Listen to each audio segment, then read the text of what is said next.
ലോക്സഭാ തെരഞ്ഞെടുപ്പിൽ പത്തനംതിട്ട മണ്ഡലത്തിൽ നിന്ന് മത്സരിക്കുമെന്ന പി സി ജോർജ് എം.എൽ.എ. കോട്ടയത്ത് പി ജെ ജോസഫ് മത്സരിച്ചാൽ പിന്തുണ നൽകും. കേരള ജനപക്ഷം പാർട്ടി എല്ലാ മണ്ഡലങ്ങളിലും സ്ഥാനാർത്ഥികളെ നിർത്തുമെന്നും പി സി ജോർജ് പറഞ്ഞു. കൂടുതൽ വിവരങ്ങൾ നൽകാൻ ടോബി ജോൺസണോട്. ടോബി, വിവരങ്ങൾ. എടുത്തിരിക്കുന്ന തീരുമാനം അത് ഔദ്യോഗികമായിട്ട് കമ്മിറ്റി പൂർത്തിയാക്കി ഞാൻ തന്നെ മത്സരിക്കുക എന്നുള്ളതാണ് തീരുമാനം.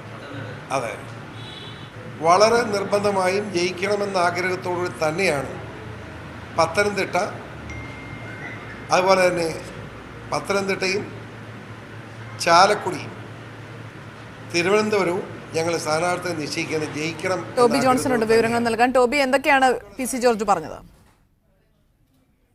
കേരള ജനപക്ഷം പാർട്ടിയുടെ സംസ്ഥാന കമ്മിറ്റി യോഗത്തിലാണ് പത്തനംതിട്ട മണ്ഡലത്തിൽ പി സി ജോർജ് തന്നെ മത്സരിക്കണമെന്നുള്ള ഒരു ആവശ്യം ഉയർന്നത്. തുടർന്ന് പി സി ജോർജ് ഇത് അംഗീകരിക്കുകയായിരുന്നു. ഒപ്പം തന്നെ വിജയ സാധ്യതയുള്ള മറ്റ് മണ്ഡലങ്ങളിലും 20 മണ്ഡലങ്ങളിലും സ്ഥാനാർത്ഥികളെ നിർത്താനും കേരള ജനപക്ഷം തീരുമാനിച്ചിട്ടുണ്ട്. പല മണ്ഡലങ്ങളിലും കാര്യമായിട്ടുള്ള സ്വാധീനമുണ്ടെന്നുള്ള അവകാശവാദത്തിന്റെ അടിസ്ഥാനത്തിലാണ് ഇപ്പോൾ ഈ മത്സരിക്കാനുള്ള ഒരു നീക്കത്തിലേക്ക് കേരള ജനപക്ഷം എത്തിയിരിക്കുന്നത്. അതിൽ ഏറ്റവും ശ്രദ്ധേയമായിട്ടുള്ളത് ഒരു വാശിയേറിയ പോരാട്ടം നടക്കുമെന്ന് വിലയിരുത്തപ്പെടുന്ന പത്തനംതിട്ട ജില്ലയിൽ തന്നെ പി സി ജോർജ് സ്ഥാനാർത്ഥിയായി വരുന്നതോടെ ഒരു വാശിയേറിയ മത്സരത്തിലേക്ക് തന്നെ പത്തനംതിട്ട ജില്ല പോകുമെന്നുള്ള കാര്യത്തിൽ യാതൊരു സംശയവുമില്ല.